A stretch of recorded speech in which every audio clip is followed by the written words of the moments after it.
Hello? Yeah. Why am I sick? I created it? How? A past life? Really? What happened?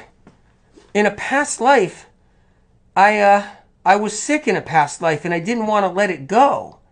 So you mean, okay, so my life before this lifetime, I was really sick. Is that what you're saying? Okay. And I just didn't want to let it go, right? I wanted to stay sick, so I brought it into this next lifetime. Wow. I was also the Queen of England in 1342, and I had my head chopped off, and that's why my neck hurts. Whoa. Wait a minute, I was Queen Victoria. Is that what it was? I was Queen Victoria? Okay, I gotta hang up now. Thank you. Have you guys ever heard that one? Okay, just so you know, is I've had to undo a lot of spiritually damaged people through 35 years of work, okay? So people who are chronically ill and really sick come pouring into my office, okay? Including patients that doctors would send, right? Pouring into my office. And people were so mind damaged. They were told they had a fear of healing. They were told they manifested their sickness. Can you imagine, being told that? So I created it. Like, I created my sickness. And then they do that, right? They've also told people it's all because you didn't solve something in a past life, right? So that's another thing too. I've had people that are so head screwed, so duped, so fooled, okay? And we're really hurting bad because of it. I'm not saying spiritual advisors are bad. I'm just saying I've seen some damaged people being told some crazy stuff. And they walked into my office, and guess what Spirit of Compassion did?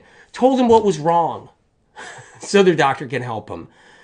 Spirit of Compassion didn't say that they were beheaded, okay, in 1645.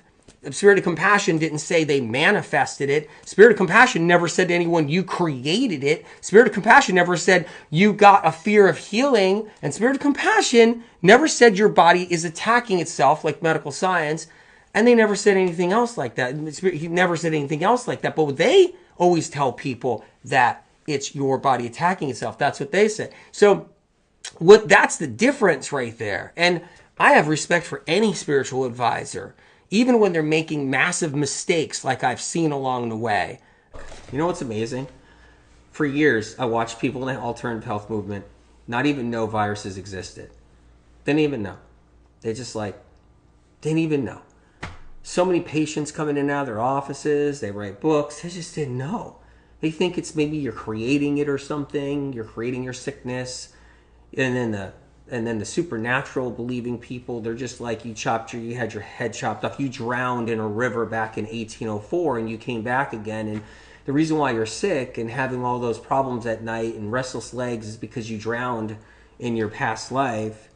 Or you were during, King Charles and you had you were tortured in a torture chamber in a dungeon in 1547. And what happens is that no one knew why anyone was sick. It's the bugs, you guys. Margot, so getting viruses is completely random, no karma at all. There's no karma involved. Absolutely not. Absolutely not. We come into this world with viruses. We come into this world with EBV and shingles that we get from utero. We get passed down from our parents. We come into this world like that. We easily can get viruses here. I'll talk about that too. Relationships, friendships, drinking off of somebody's glass. It's easy to get pathogens. You didn't ask to be sick. There's no karma involved. You're not paying back. You're not paying back on the karmic channel, so that's important too, Bugs were created by, they were manipulated. Bugs were manipulated 100 years ago by some madmen, okay, in the industry. They were manipulated, they were raised, propagated, they proliferated, they were put into the system along the way, and that's how it works. Darkness and bad people, okay? Jenny just said, I wonder if sickness can be your personal karma. No. When a little baby's sick, it's not the baby's karma. It's not the baby's karma. When a toddler is really sick with spasms and tics and involuntary body jerks and movements and can't sleep, or is riddled with eczema, that toddler is not suffering from a karma problem. That's just, sadly, that information about karma got thrown into chronic illness because nobody knew why anybody was sick with chronic illness. Nobody knew it was toxic heavy metals in the brainstem causing a problem or pathogens causing a problem. Nobody knew that. They didn't know. People were sick, you were sick. You take a drug and then you're better or you're not better. And that's it. So the spiritual movement decided to put karma into the chronic ill department. Bad. You don't stick the karma crap into the chronic illness world. Because your 14-year-old daughter and your 14-year-old son while you're driving back from the doctor's office and they're sitting in the car and they get wind that it's their karma that caused their crippling problem or their thyroiditis.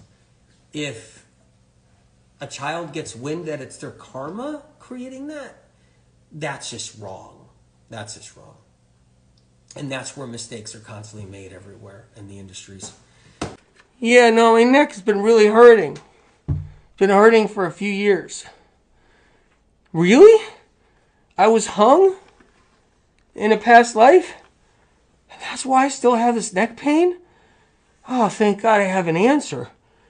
That's a freaking nightmare, though. Exactly. It's a nightmare. It gets into your consciousness, and it hurts.